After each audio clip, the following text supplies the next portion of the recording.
I'm at the National Gallery in London for their Veronese show, and I'm joined by the curator of the exhibition, Xavier Salomon. Xavier, hello. Hello. We're standing in front of this magnificent painting, The Martyrdom of St. George by Veronese, painted around 1565. How difficult was it to get the loan? This is one of the most extraordinary loans to the exhibition. It wasn't actually too difficult. We liaised with the Sovrintendenza of Verona, with the Bishop of Verona, and we got the loan fairly easily. But it is extraordinary for a picture like this to leave the church it was painted for. This was painted for a church in Verona, and it only left to Napoleon, really. And so this is the first time since the early 1800s that the picture leaves Verona again. And it's amazing to be able to see it close up here at the National Gallery in the show, surrounded by pictures that were painted at the same time. What does it tell us about Veronese, the painter?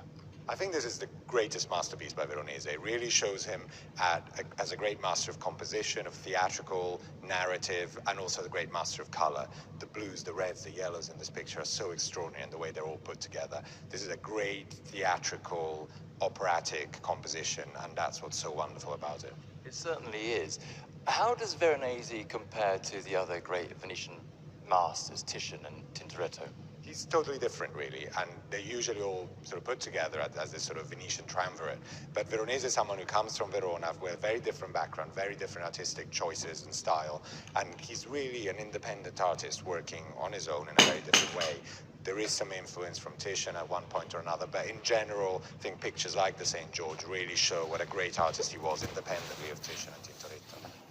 There was this wonderful story, isn't there, about very early on in the National Gallery's history when you wanted to go and buy a Veronese painting, and MPs were quite snippy about the idea. They described him as a second-rate artist. What's happened between then and now that we now consider him to be one of the great masters?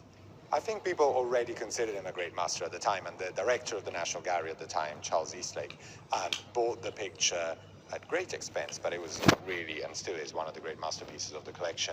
And Parliament complained about the expenditure of money on